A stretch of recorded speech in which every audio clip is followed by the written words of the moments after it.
Assalamualaikum warahmatullahi wabarakatuh. Salam sejahtera bagi kita semua. Om Swastiastu, Namo Buddhaya, salam kebajikan. Salam pembelajar berbagi. Selamat datang kembali di komunitas pembelajar berbagi. Pada webinar berbagi praktik baik, tema Tuntas Aksi Nyata PMM dengan memanfaatkan Canva for Education. Sahabat pembelajar diharapkan untuk mengisi link absensi agar sahabat pembelajar mendapatkan sertifikat pada kegiatan kali ini. Link absensi jalur prioritas akan mendapatkan sertifikat 1 kali 24 jam setelah kegiatan ini berlangsung, sedangkan absensi reguler akan mendapatkan sertifikat H+3 sampai H+5 setelah kegiatan ini berlangsung. Sahabat pembelajar juga bisa menyediakan laptop atau smartphone sahabat. Mari kita mulai webinar berbagi praktik baik ini dengan tema Tuntas Aksi Nyata PMM dengan memanfaatkan Canva for Education. Pertama, sahabat pembelajar, kita harus membuka dahulu aplikasi PMM. Jika sahabat pembelajar menggunakan laptop, bisa ke Google, kemudian kita klik PMM. Seperti biasa, kita klik platform Merdeka Mengajar, kemudian login menggunakan akun belajar ID.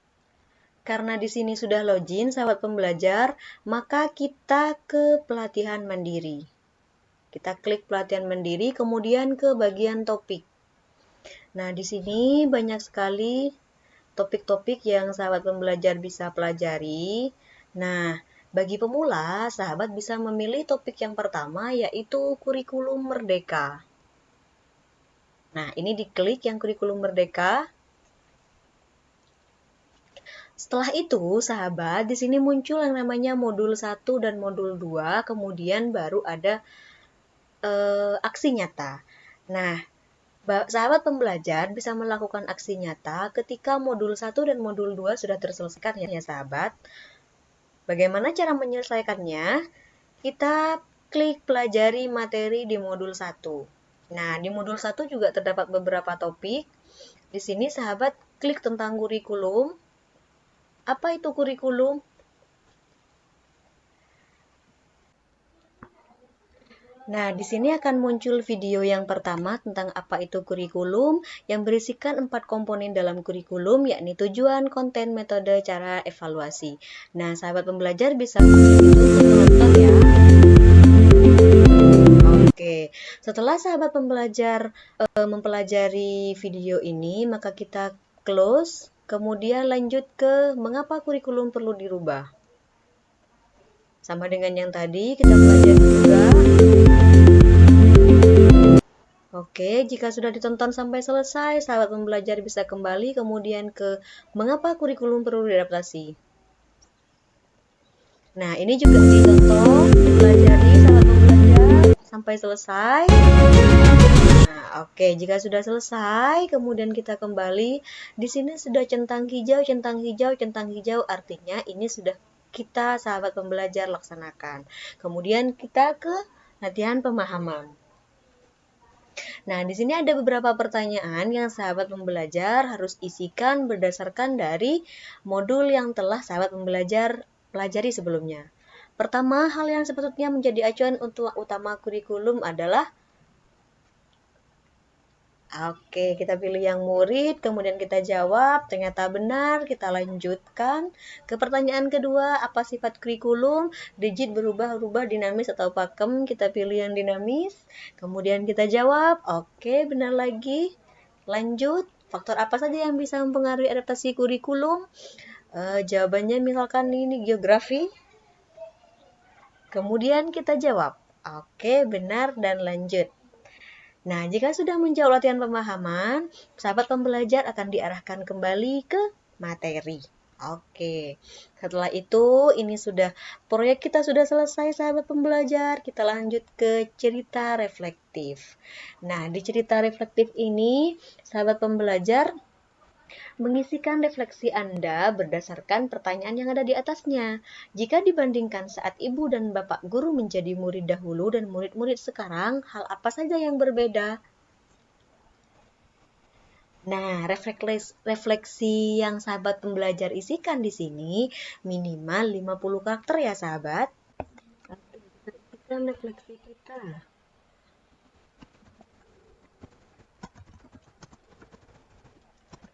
Ketika saya menjadi murid, dulu, ini bebas ya saya belajar berdasarkan refleksi dari sahabat pembelajar, bisa diisikan sesuai dengan refleksi sahabat pembelajar masing-masing. Ini saya hanya mencontohkan ya.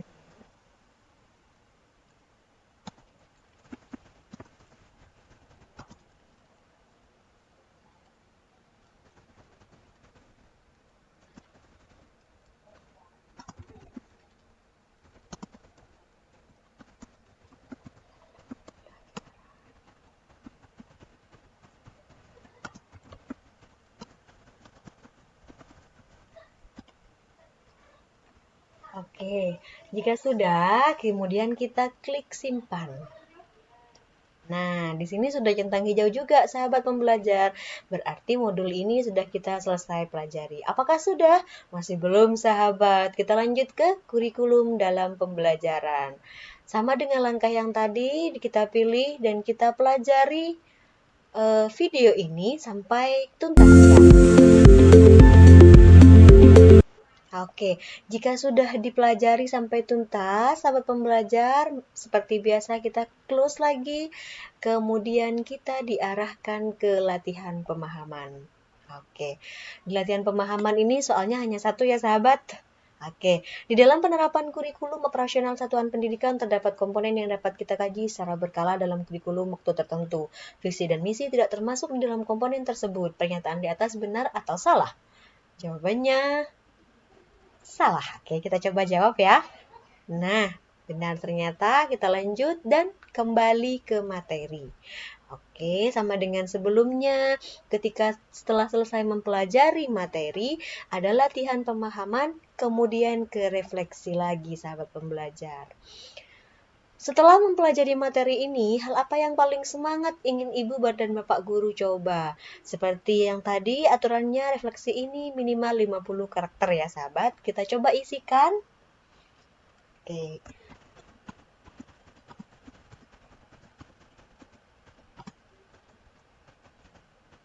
Nah, ini sahabat, ketika jawaban kita belum sampai 50 karakter, maka tombol simpan di bawahnya belum aktif. Nah, seperti ini sudah aktif ya, berarti refleksi kita sudah di atas 50 karakter. Sudah melewati batas minimalnya, sahabat.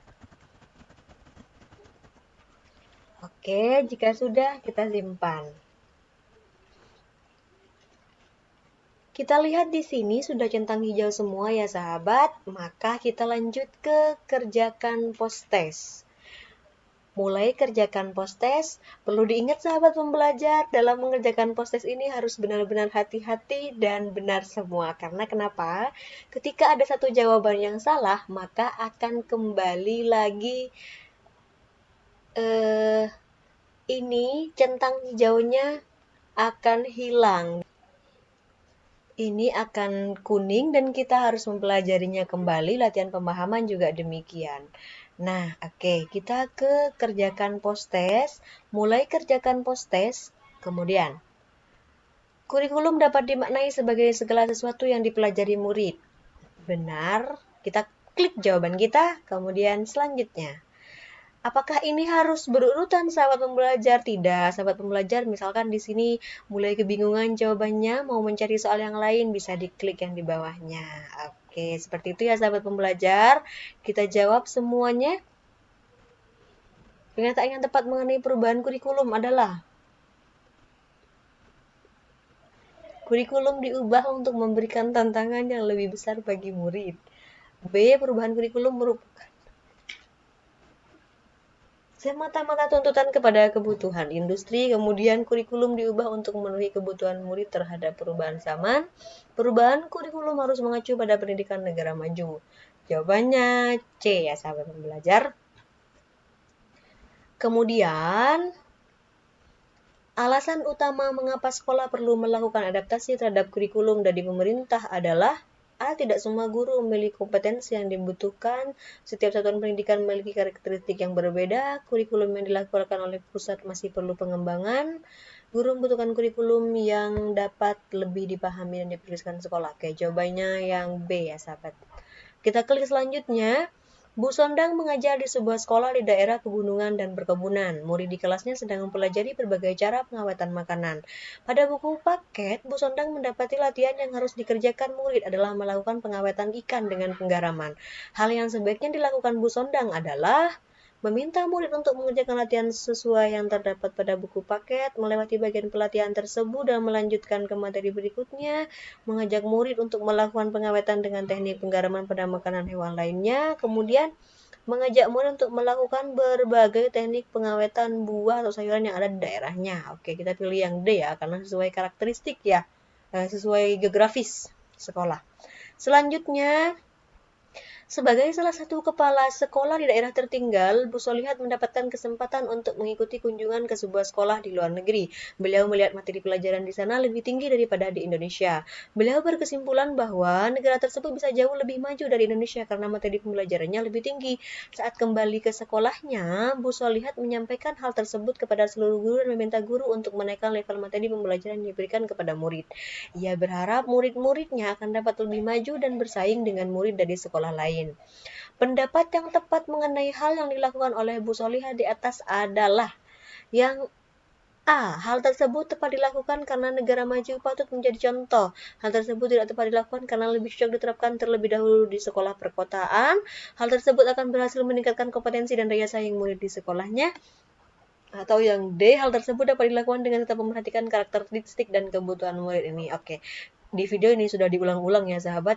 Oke, jawabannya D. Kita ke selanjutnya. Berikut yang merupakan hal-hal unik yang dimiliki sekolah atau yang disebut karakteristik satuan pendidikan adalah kondisi daerah satuan pendidikan, latar belakang ekonomi murid, sarana dan prasarana satuan pendidikan atau semua benar. Oke, semua benar ya. Kondisi daerah benar, latar belakang benar, sarana dan prasarana sekolah juga benar, sahabat. Kemudian ke selanjutnya, dalam mewujudkan pembelajaran yang transformatif pada proyek pembelajaran yang akan dilakukan, Bu Monik mendorong murid untuk membuat aksi nyata dalam isu sosial yang terjadi di sekitarnya berkaitan dengan materi yang mereka pelajari. Agar murid melakukan aksi dengan tepat, Bu Monik sebaiknya terlebih dahulu mengajak murid untuk melakukan hal-hal berikut, kecuali ya sahabat, meminta murid mengevaluasi aksi nyata yang telah dilakukan, mengajak murid untuk mengantisipasi semua konsekuensi atas aksi yang dilakukan, mendorong murid untuk memahami tujuan dirinya dan antar murid dalam melakukan aksi nyata, kemudian yang D, mengajak murid untuk melihat rencana aksi yang akan dilakukan dari perspektif yang berbeda. Oke, jawabannya yang karena kecuali ya sahabat ya, maka jawabannya A. Oke. Oke, masih semangat ya sahabat pembelajar. Ini soal post-test yang terakhir. Berdasarkan hasil analisis diagnostik dan survei karakter, didapatkan bahwa murid SMP Merdeka belajar secara umum memiliki karakter sebagai berikut. Berasal dari keluarga petani dengan ekonomi menengah ke bawah, memilih untuk bekerja atau menikah dibandingkan melanjutkan pendidikan yang lebih tinggi, memiliki gawai dengan spesifikasi terbatas, kemudian memiliki ketertarikan dan potensi pada bidang seni dan olahraga. Hal berikut yang dapat dilakukan sekolah dalam rangka mengakomodasi kebutuhan murid dalam kurikulum di sekolah berdasarkan informasi di atas, kecuali Oke. Mengadakan ekstrakurikuler dalam bidang seni dan olahraga. Yang B. Memasukkan pendidikan seksual dalam pembelajaran. C. Mengintegrasikan muatan kewirausahaan dalam pelajaran untuk menyiapkan murid menjadi pekerja. Kemudian melibatkan murid dalam usaha penghijauan sekolah. Karena kecuali. Maka jawabannya C. Oke, jika semua sudah selesai dan sahabat pembelajar sudah yakin dengan jawaban sahabat, kita klik cek ulang jawaban. Di sini langsung muncul soal dan jawaban yang telah sahabat pilih ya. Jika misalkan di sini masih belum yakin, bisa klik ubah sahabat. Nah, jika sudah yakin semuanya, maka kita klik kumpulkan. Oke, ketika muncul luar biasa pemahaman Anda sangat baik, berarti post-test sudah selesai kita isikan. Kita kembali ke modul. Oke, di sini sudah selesai yang modul 1, kita kembali. Oke, masih ada modul kedua ya sahabat pembelajar. Baik sahabat pembelajar, seperti cara sebelumnya kita klik pelajari materi.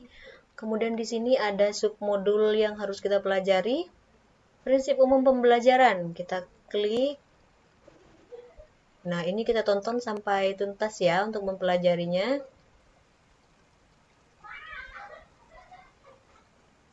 Kurikulum.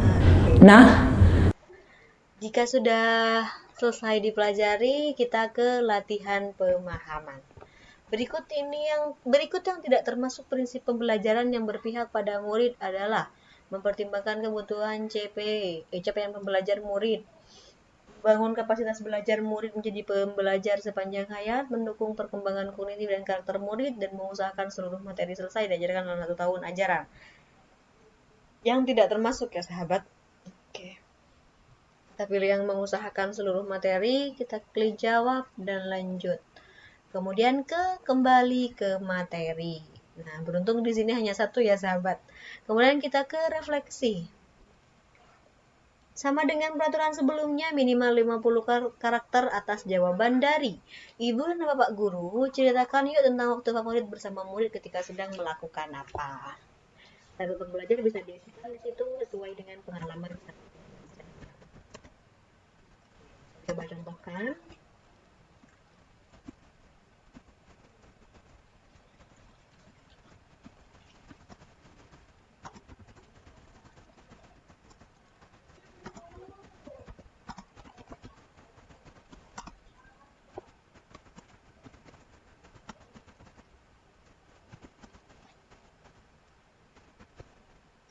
Oke, karena di sini sudah lebih dari 50 karakter sahabat pembelajar. Oke, kita klik simpan. Materi sudah, latihan pemahaman sudah, reflektif sudah. Oke, kita lanjut ke submodul selanjutnya tentang capaian pembelajaran. Kita putar dan kita pelajari ini sampai selesai. setara dengan kompetensi inti dan Oke, kita close, kemudian ke proses belajar dalam mencapai. Nah, ini bisa sahabat pembelajar unduh dalam bentuk PDF di sini ya untuk mempelajarinya. Jika sudah, kembali lagi kemudian ke capaian pembelajaran dalam kurikulum. Sama dengan sebelumnya, berupa video pembelajaran yang harus Bapak, Ibu, sahabat pembelajar pelajari dari awal sampai akhir. Selamat datang kembali pada topik. Jika sudah, kita close lagi, kemudian ke kompetensi capaian pembelajaran dan profil pelajar Pancasila.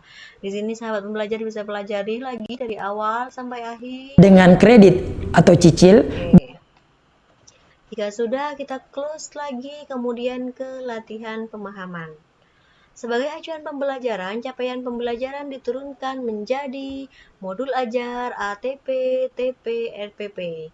Yang benar adalah tujuan pembelajaran. Kita jawab dan lanjut. Oke. Capaian pembelajaran dibuat untuk rentang waktu, 1 fase, 1 tahun ajaran, 1 semester, tergantung kebutuhan. Nah, karena kurikulum Merdeka itu 1 fase ya sahabat pembelajar. Oke, kita klik jawab. Benar ya. Lanjut. Dimensi-dimensi dalam profil pelajar Pancasila dibangun sejak mulai dari SMP hingga SMA, dasar dari SD saja, fase fondasi, SD hingga SMA atau MK. Jawabannya fase fondasi ya. Kita coba jawab. Oke, centang hijau. Kalau misalkan sahabat pembelajar salah, biasanya muncul tanda X di sini. Ya, coba di sini ya. Karena sudah dijawab ini sahabat. Nah, biasanya kalau misalkan jawabannya sahabat pembelajar salah, di sini muncul X dan harus mengerjakan ulang. Biasanya seperti itu sahabat. Kita klik lanjut, kemudian kita kembali ke materi. Oke, submodul capaian pembelajaran sudah, lanjut ke, belum ternyata. Masih ada refleksi ya sahabat pembelajar. Seperti biasa, aturan refleksi atas jawaban perubahan apa yang Ibu Bapak rasakan paling signifikan di kelas dengan implementasi kurikulum Merdeka. Jawabannya juga minimal 50 karakter. Kita tahu 50 karakter, saya ulang lagi ketika ini berubah warna menjadi hijau ya. Tombol simpannya berubah menjadi warna hijau. Oke.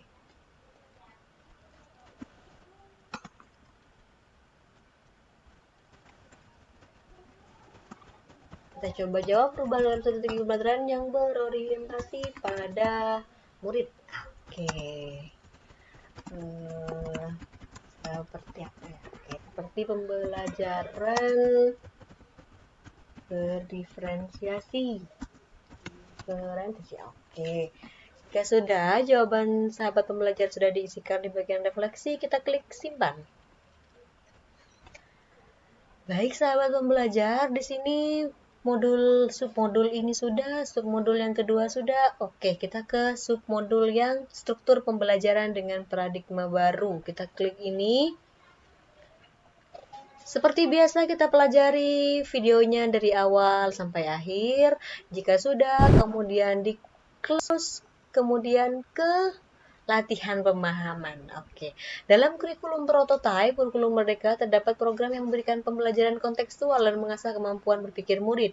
Program ini mempunyai 7 tema yang dapat dipilih oleh sekolah untuk dieksplorasi. Program tersebut adalah intrakurikuler, proyek penguatan profil pelajaran Pancasila, ekstrakurikuler, semua benar ada di modul ya, ada di video pembelajarannya ya sahabat, proyek penguatan profil pelajaran Pancasila. Oke, kita jawab. Dan jawabannya benar, kita lanjut dan kita kembali ke materi. Seperti biasa sahabat, setelah latihan pemahaman kita mengisikan refleksi di sini. Setelah mengenal perubahan utama pembelajaran pada kurikulum merdeka, hal apa yang paling membuat ibu dan bapak guru bersemangat? Mengapa? Jawaban refleksi Anda minimal 50 karakter. Ya. Oke, coba kita isikan. Adalah melakukan implementasi P5. Oke. Bebas ya sahabat pembelajar, jawabannya tidak harus saklek seperti ini. Sesuai dengan pengalaman sahabat pembelajar ketika di sekolah. Dan project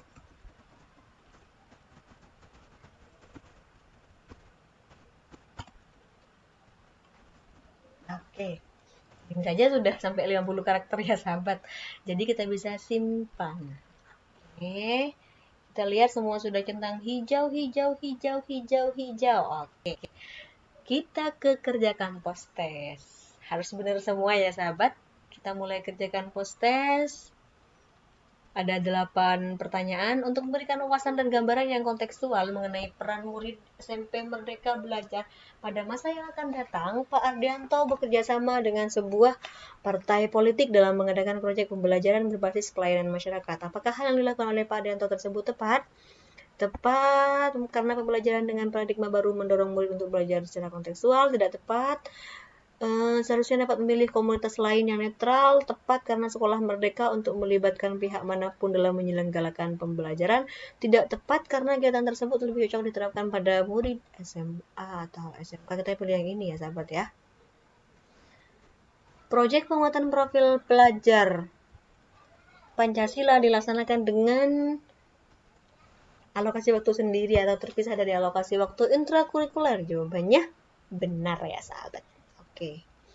Selanjutnya, capaian pembelajaran berisi kompetensi inti dan konten esensial yang harus dicapai dalam satu fase. Benar ya, dalam satu fase ya sahabat kalau kurikulum merdeka. Oke, kita klik selanjutnya. Salah satu perubahan struktur kurikulum pada kurikulum merdeka di jenjang SMP adalah pembelajaran IPA dan IPS dilakukan secara terpadu menjadi IPAS, kemudian murid dapat memilih mata pelajaran peminatan yang disediakan oleh sekolah, kemudian mata pelajaran informatika merupakan mata pelajaran wajib, yang D mata pelajaran IPAS terintegrasi dalam mata pelajaran lain. Jawabannya yang C ya sahabat. Klik selanjutnya. Belajar merupakan proses membangun pengetahuan baru dan dilakukan sendiri oleh murid. Pengetahuan baru ini dibangun dari kemampuan awal, pengalaman belajar, dan interaksi sosial yang dimiliki murid. Pandangan tersebut sesuai dengan teori belajar yang digunakan dalam penyusunan capaian pembelajaran, yaitu behaviorisme, konstruktivisme, kognitivisme, dan taksonomi Bloom. Jawabannya konstruktivisme ya. Kemudian ke soal nomor 6. Berikut ini merupakan penerapan pembelajaran berdiferensiasi di kelas, kecuali Guru mengelompokkan murid sesuai dengan kebutuhan dan karakteristiknya. Murid diberikan keleluasaan untuk memilih bahan belajar. Seluruh murid hanya mempelajari materi dari video pembelajaran yang dibuat guru. Kemudian guru melibatkan murid untuk menentukan target belajarnya di kelas. Karena kecuali ya sahabat ya, maka pilih yang C. Selanjutnya, di awal tahun pelajaran Bu Sari mengidentifikasi murid di kelasnya. Fase C masih memiliki kemampuan membaca seperti di fase A. Hal yang sebaiknya tidak dilakukan Bu Sari adalah meminta murid tersebut untuk kembali belajar di kelas sebelumnya, memberikan pengayaan dan jam tambahan membaca, merancang perangkat ajar yang sesuai dengan kemampuan murid, kemudian memberikan pendampingan pada murid tersebut. Oke. Jawabannya D ya sahabat pembelajar. Soal nomor 8 ini terakhir. Masih semangat ya sahabat pembelajar? Contoh penerapan asesmen dalam kurikulum Merdeka yang tepat adalah A. Bu Atika menggunakan nilai ulangan sebagai satu-satunya sumber penilaian untuk murid. B. Pak Jimmy melakukan penilaian sikap, keterampilan, dan pengetahuan secara terpisah di kelas. Kemudian Bu Linda melakukan asesmen awal pembelajaran untuk membuat pemetaan kemampuan awal murid di awal semester. Dan D. Sekolah menetapkan seluruh guru harus menggunakan tes tulis sebagai asesmen sumatif. Jawabannya adalah Bu Linda melakukan asesmen awal ini ya. Oke. Sama seperti cara sebelumnya, jika sudah yakin maka cek ulang jawaban dan kumpulkan. Oke. Jika sudah mengerjakan post test, kemudian kembali ke modul. Oke, sudah centang semua. Kita kembali lagi ke halaman sebelumnya, sahabat. Oke, karena di sini sudah centang hijau, maka selanjutnya kita bisa melakukan atau mempraktikkan pemahaman terhadap topik ini melalui aksi nyata. Aksi nyatanya bagaimana sahabat pembelajar? Sahabat pembelajar bisa membuat aksi nyata pada topik ini dengan cara pilih aksi nyata. Nah, kemudian di sini ada ada 3 pilihan aksi nyata, sahabat. Yang pertama, menyebarkan pemahaman mengapa kurikulum perlu dirubah. Ini untuk guru dan kepala sekolah, artinya guru bisa melakukannya, kepala sekolah juga bisa melakukan aksi nyata ini. Kemudian membuat strategi penerapan kurikulum Merdeka di kelas. Ini hanya untuk guru, sahabat pembelajar. Kemudian membuat diskusi kelompok TARA atau FGD terkait kurikulum Merdeka. Ini bisa dilakukan oleh guru dan kepala sekolah. Nah,